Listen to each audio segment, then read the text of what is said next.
The next 18 hours would go down in human history as the moment their species truly came of age. What had begun as humanity's first contact with alien life had transformed into something none of them had expected. The first time humans had to fight for their survival against an enemy from the stars. Sarah Chen stood in the center of what was now being called the Global Defense Coordination Center, a hastily assembled command post that linked every major military installation on Earth. Screens surrounded her showing satellite feeds, energy readings, and tactical displays from across the globe. But it was the smaller screen in front of her that held her attention. The one showing the terrified faces of the captured humans aboard the alien vessels. "Status report," she called out. Colonel Maria Santos from the Brazilian Space Command spoke first.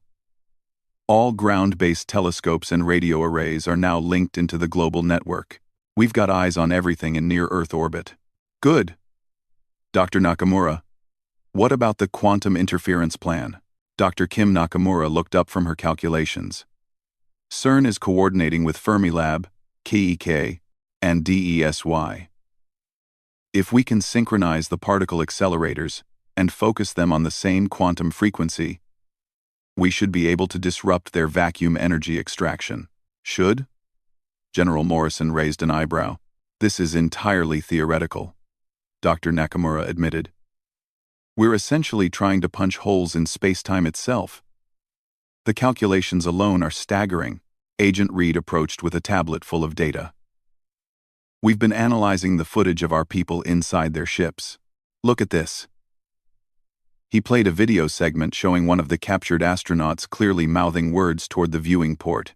Dr. Webb, who had been studying the footage, spoke up. "He's saying, not real threat. Ships are fake. At least, that's what it looks like." Sarah leaned forward. "Fake how?" "We think he's trying to tell us the ships are mostly empty space. Hollow constructs designed to look impressive but lacking real substance." "That would explain a lot," mused Dr. Volkov. "The energy readings we've been detecting could be entirely for show, like a pufferfish making itself look larger to scare away predators." Before Sarah could respond, Lieutenant Colonel Hayes from Space Command called out urgently. "We've got incoming communication from the alien vessels." "Put it through," Sarah ordered. Ambassador Kale's image appeared on the main screen, but something was different. His perfect composure was gone, replaced by what looked unmistakably like frustration. "Director Chen," he said, his melodious voice carrying a sharp edge, "your delay has forced us to take more direct action. We are beginning evacuation procedures for New York City.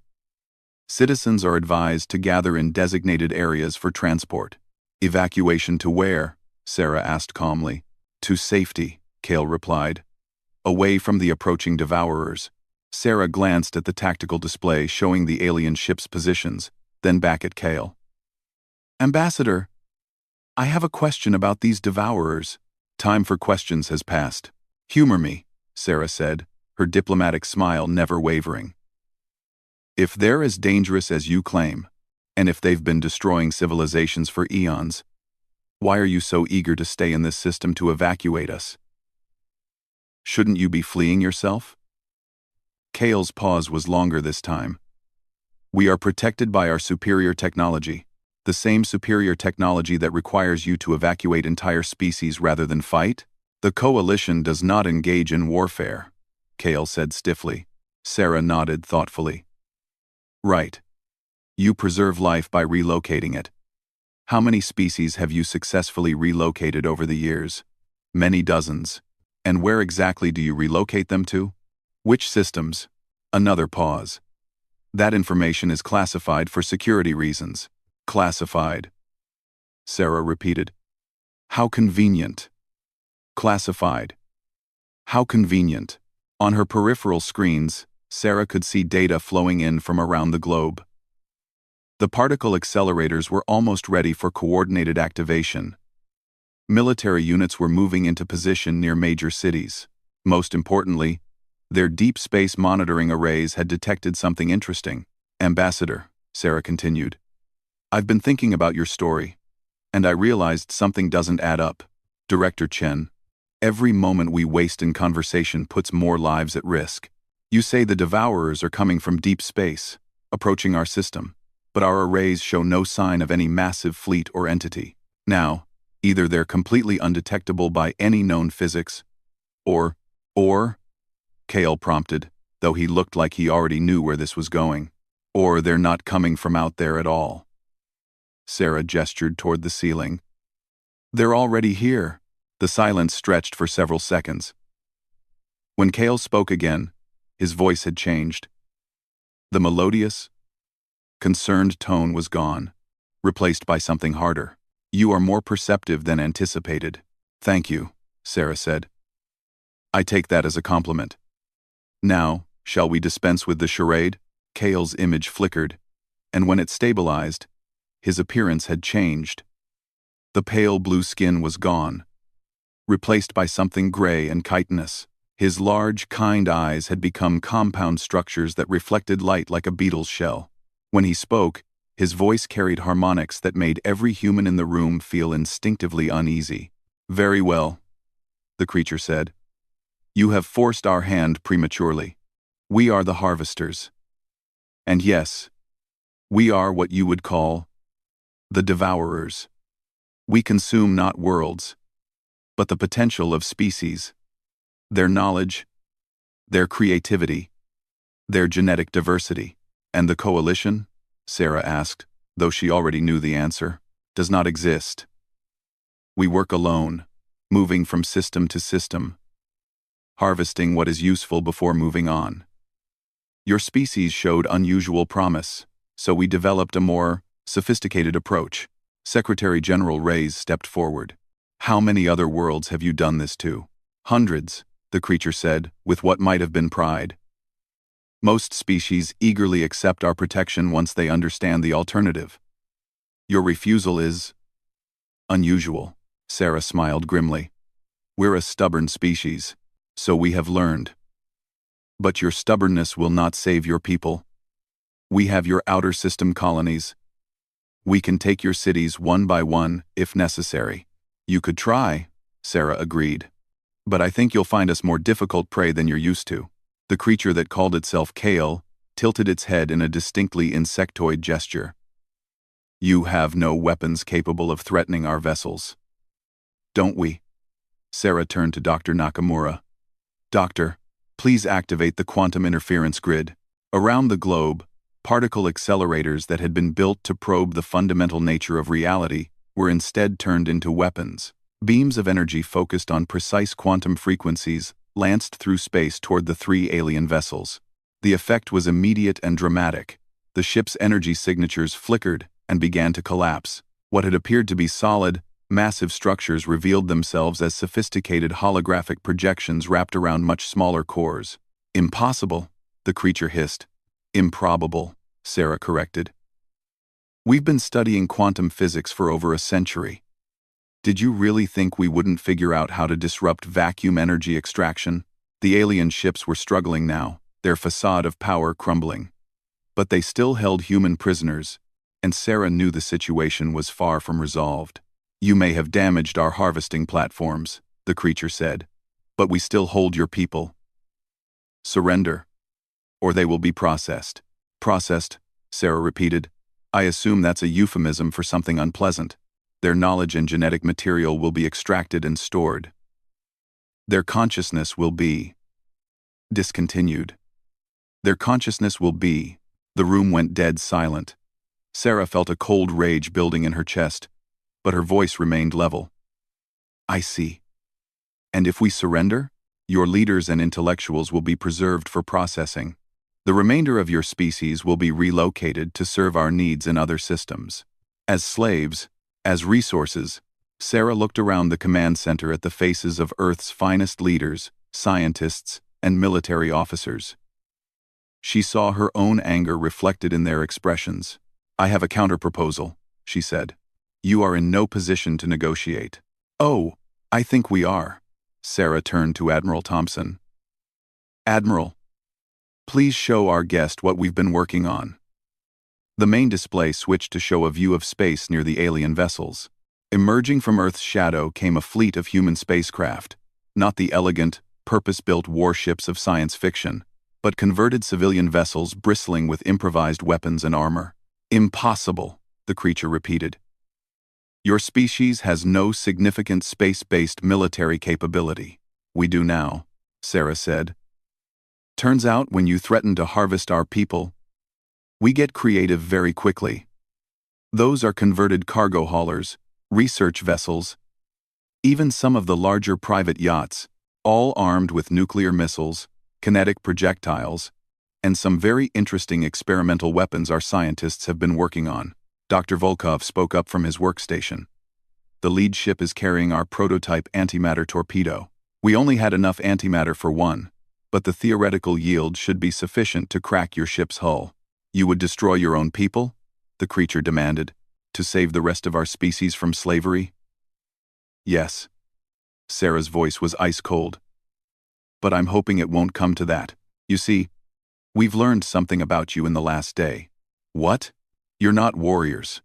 You're scavengers who depend on deception and intimidation. Your ships are mostly illusion. Your technology is impressive but fragile.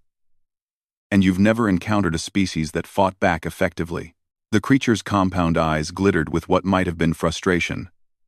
Your analysis is flawed. We have harvested hundreds of worlds. Primitive worlds. Agent Reed interjected. Species that hadn't developed advanced technology or unified resistance. You pick on the weak. Oh, Sarah nodded. Which brings us to our counterproposal.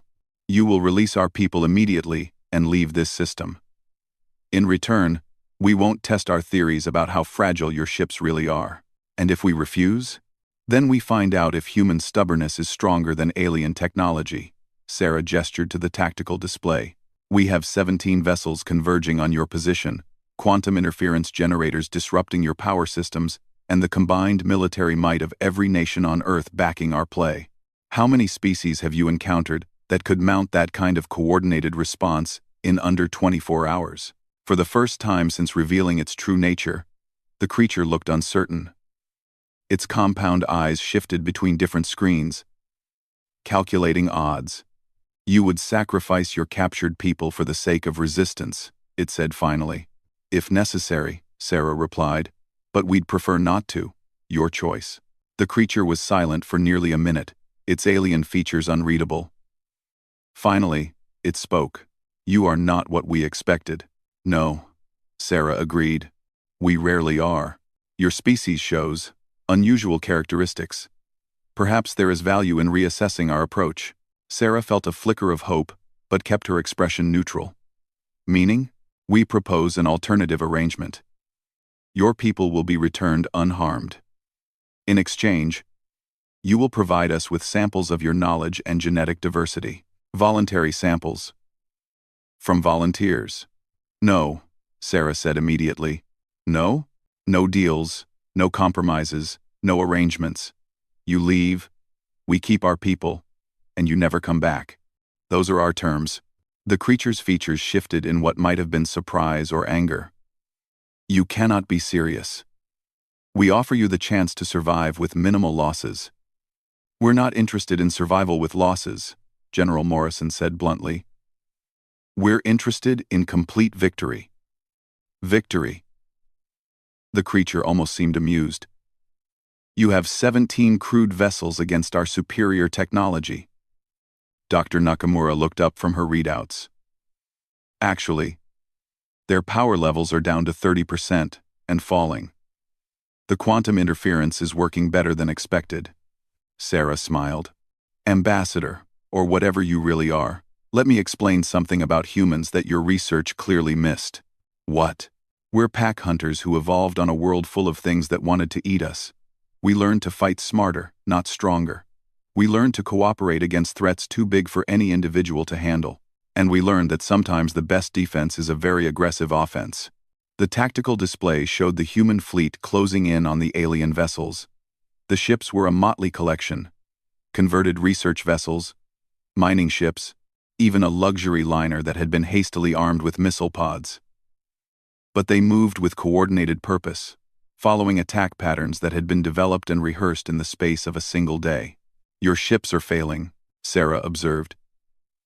Your illusions are collapsing. Your power systems are compromised. And you have less than 10 minutes before the first human vessel is in weapons range. This is madness, the creature protested. Your species cannot survive without guidance. We've done pretty well so far, Sarah replied. 5 million years of evolution, from primitive hominids to spacefaring civilization, all without alien interference. I think we'll manage. The creature's image flickered as its ship's systems continued to fail. When it stabilized, there was something like desperation in its voice. You do not understand the dangers that exist in the galaxy. There are things far worse than us. Maybe, Sarah acknowledged. But we'll face them as free humans, not as your property. The silence stretched for long moments as the creature apparently weighed its options. Finally, it spoke. Your people will be returned to your outer system facilities unharmed.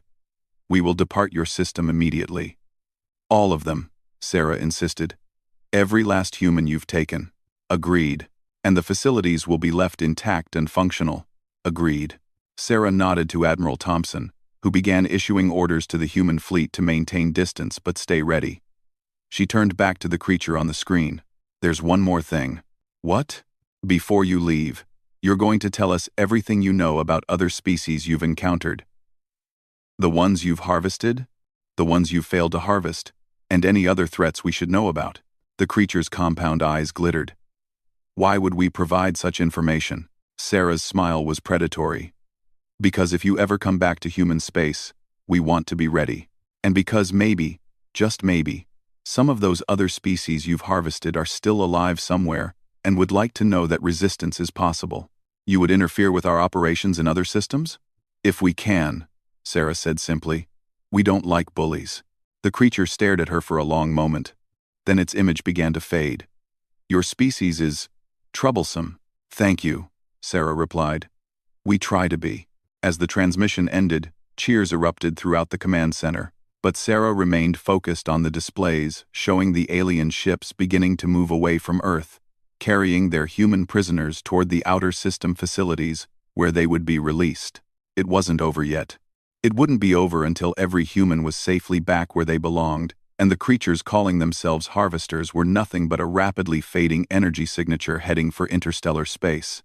But humanity had passed its first test as a spacefaring species. They had met an alien threat, seen through its deceptions, and fought back successfully. More importantly, they had done it together.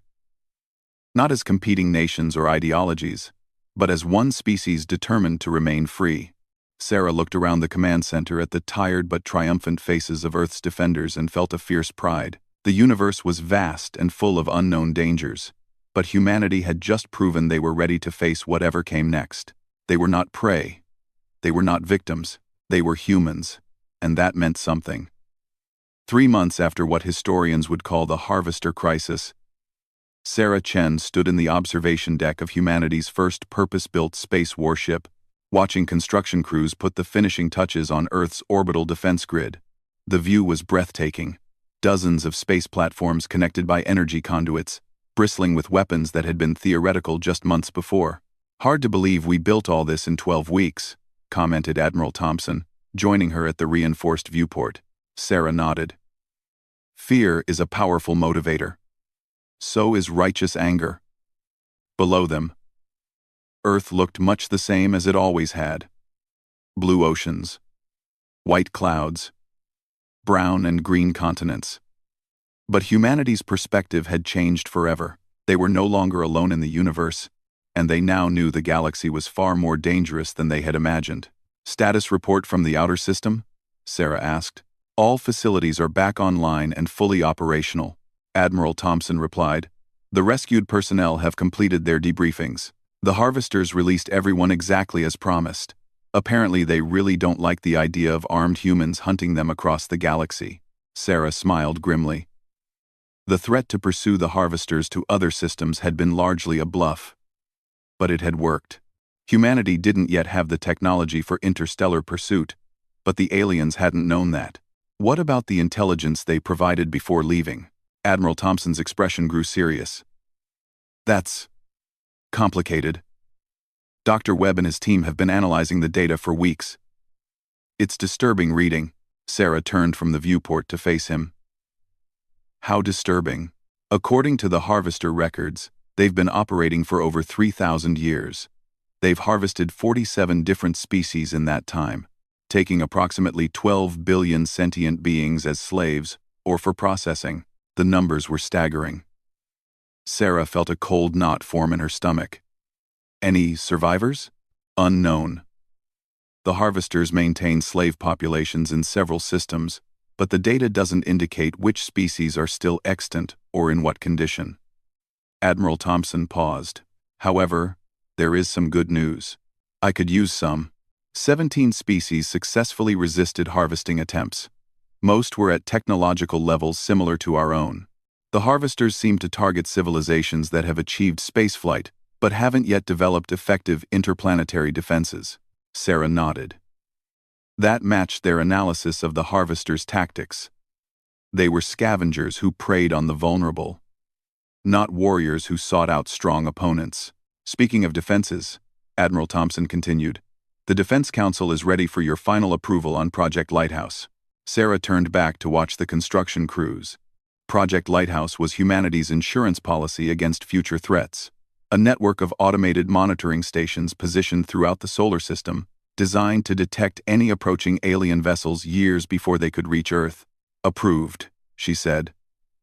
How long until deployment? 6 months for the inner system, 2 years for the complete network. We're also proceeding with the deep space exploration missions to investigate some of the systems the harvesters mentioned. Any word from the other projects? Admiral Thompson consulted his tablet. The xenobiology labs are making progress on understanding harvester physiology. Turns out they're actually quite fragile, heavily dependent on their technology for survival. Dr. Nakamura thinks their homeworld might have very low gravity and little atmospheric protection. Evolutionary pressure to develop technology instead of physical strength, Sarah mused. Probably why they became scavengers instead of warriors. The linguistics team has had some success translating the cultural databases the harvesters left behind. Dr. Webb thinks we might be able to establish communication with some of the enslaved species, assuming any are still capable of independent thought. Sarah felt a spark of hope. If humanity could make contact with other resistance movements, they might not be alone in their opposition to species like the harvesters. What about military development? Ahead of schedule on all fronts. The quantum disruption cannons are entering mass production.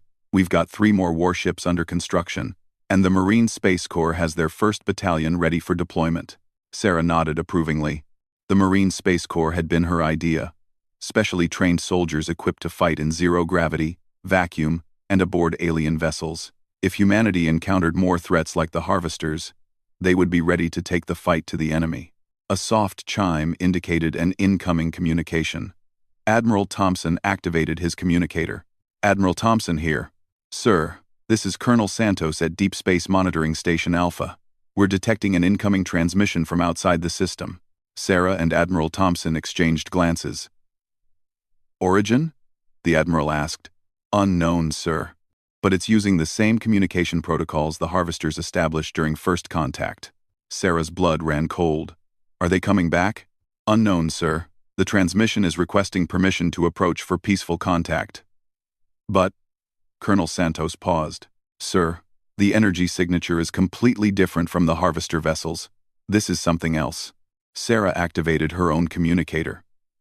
This is Director Chen. Patch me through to the Global Defense Command and alert all defense stations. I'm returning to Earth immediately. As their shuttle descended toward Earth, Sarah couldn't help but feel a sense of déjà vu. Another alien contact, another unknown threat or opportunity. But this time, humanity was ready. 4 hours later, Sarah stood in the same command center where the harvester crisis had begun.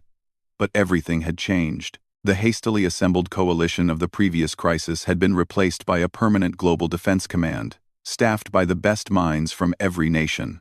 The screen showed not just Earth's defenses but the entire solar system defense grid. Status report, Sarah called out. General Harrison, now Director of Planetary Defense, spoke first. Single vessel, approaching from the direction of Alpha Centauri. Energy signature indicates advanced propulsion, but power levels are much lower than the harvester ships.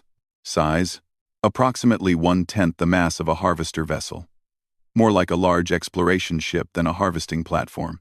Dr. Webb approached with his analysis. The communication patterns are definitely alien, but they're using mathematical concepts and scientific principles as a universal language, very different from the harvesters' approach. How so? The harvesters already knew our languages and just talked to us. This new contact is trying to establish communication from scratch, using prime numbers and physical constants. It's what we'd expect from genuine first contact. Sarah felt cautiously optimistic. What are they saying? Basic greetings, requests for peaceful meeting, and... Dr. Webb paused, checking his notes. This is interesting. They're transmitting what appears to be a warning. A warning about what? They're sending star charts showing the movement patterns of what they call consumer fleets. Based on the galactic coordinates, they're talking about the harvesters. Agent Reed, now head of Alien Intelligence Analysis, looked up from his workstation. Director, I think we might be dealing with another species that's had contact with the harvesters. Survivors? Sarah asked. Possibly. Or maybe another species that successfully resisted. The warning suggests they're actively tracking harvester movements. Sarah considered this. If there were other species fighting back against the harvesters, humanity might have found potential allies. Open a channel, she ordered. Let's see what they want. The main screen flickered to life, showing not the elegant facade the harvesters had presented, but something that looked more like a proper alien species. The being that appeared was short and stocky, with metallic gray skin and 4 arms. When it spoke, the words were clearly translated by some technology, but the cadence and phrasing felt authentic rather than scripted. Greetings, inhabitants of the third planet. I am Commander Korth of the Resistance Alliance. We detected the defeat of a consumer fleet in your system and have come to offer congratulations and alliance. Sarah stepped forward. I am Director Sarah Chen, representing the United Earth Government. We appreciate your congratulations, but we're cautious about new contacts after our recent experience. Understandable, Korth replied, and something in his expression suggested approval. The consumers are skilled deceivers. The fact that you saw through their deception and successfully resisted indicates that your species has great potential. Consumers, Agent Reed noted quietly, another name for the harvesters. Sarah nodded, then addressed Korth. How many species are part of this resistance alliance? Currently, 7 spacefaring species and remnants of 12 others who lost their homeworlds but maintain ship-based populations. We have been fighting the consumers for over 2 centuries. And you're winning? Korth's expression became grim. We are surviving. The consumers are not easily defeated, but they can be stopped. Your victory proves that resistance is possible. Dr. Webb stepped forward. Commander Korth, we recovered data from the consumer fleet before they departed. It indicated they had harvested dozens of species over thousands of years. The data you recovered was incomplete, Korth replied. The consumers have existed for over 5,000 years and have harvested hundreds of species. But they are not invincible. 43 species have successfully resisted, and 19 have actually driven them away permanently. Okay, Sarah felt a surge of hope. How? Through cooperation, advanced technology, and the willingness to fight rather than submit. Your species demonstrated all 3 qualities in your first encounter. What exactly are you proposing? Sarah asked. An exchange of information and technology. We share what we know about consumer tactics and technology. You share your innovations. Together, we become stronger. Sarah looked around the command center at her team. They had spent months preparing for threats they could barely imagine, and now they were being offered help by experienced fighters. We're interested, she said. But we'll need proof of your claims and assurance that this isn't another deception. Of course, Korth replied. We would expect no less. Perhaps a meeting on neutral ground? Your lunar satellite would be suitable. Over the following weeks, what became known as the Luna Accords established the foundation for humanity's entry into what could only be called galactic politics. The Resistance Alliance was real. 7 species who had banded together to oppose the Harvesters and similar predatory civilizations. Sarah found herself appointed as Earth's first galactic ambassador, tasked with representing humanity's interests in a universe far more complex and dangerous than anyone had imagined. But it was also a universe where cooperation and resistance were possible. Standing once again in the observation deck of Earth's first battleship, now christened the Defender of Earth, Sarah watched as alien vessels from 3 different species worked alongside human engineers to install new defensive systems. The technology exchange had already yielded quantum shields, improved weapon systems, and propulsion technology that would allow human ships to travel between star systems. "The scouts report back tomorrow," Admiral Thompson said, joining her once again at the viewport. Sarah nodded. 3 months earlier, they had sent exploration ships to investigate the systems where the Harvesters were believed to maintain slave populations. If there were survivors who could be rescued, humanity intended to help them. Any word from the Deep Space Monitoring Network? All quiet. The new sensors can detect approaching ships from 20 light-years away. We'll have months of warning if anyone unfriendly heads our way. Sarah smiled. Good. I'd rather not have any more surprise visits. Below them, Earth continued its ancient rotation. But everything had changed. Humanity was no longer an isolated species wondering if they were alone in the universe. They had allies, enemies, and a purpose that extended far beyond their own solar system. The question that had started it all, from whom did Earth need defending, had been answered. They needed defending from predators, slavers, and those who would harvest them for their own purposes. But they had learned something equally important. They were strong enough to defend themselves, and they weren't alone in the fight. Sarah thought about the captured humans who had been returned safely, about the families reunited, and the worlds that might yet be saved. The Harvesters had come to Earth, expecting to find another easy target. Instead, they had encountered something they weren't prepared for. A species that refused to be prey. A soft chime indicated another incoming message. Sarah activated her communicator. Director Chen here. Ma'am, this is Deep Space Command. We're receiving a distress signal from the Kepler 442 system.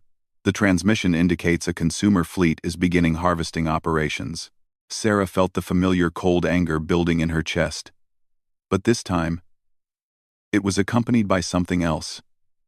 The knowledge that humanity could do something about it. Alert the Alliance fleet and prepare the Defender for immediate departure, she ordered. It's time the Harvesters learned what happens when they threaten species under our protection. As alarms sounded throughout the ship and crews prepared for humanity's first interstellar rescue mission, Sarah allowed herself a moment of satisfaction. The beings who had offered to defend Earth had asked the wrong question. They had asked humanity to trust them for protection. But humans had always been better at protecting themselves. And now they were ready to protect others as well. The galaxy was vast and full of dangers, but it was also full of allies and opportunities for those brave enough to reach out and take them. Humanity had taken its place among the stars not as refugees or victims, but as defenders and liberators. It was exactly where they belonged.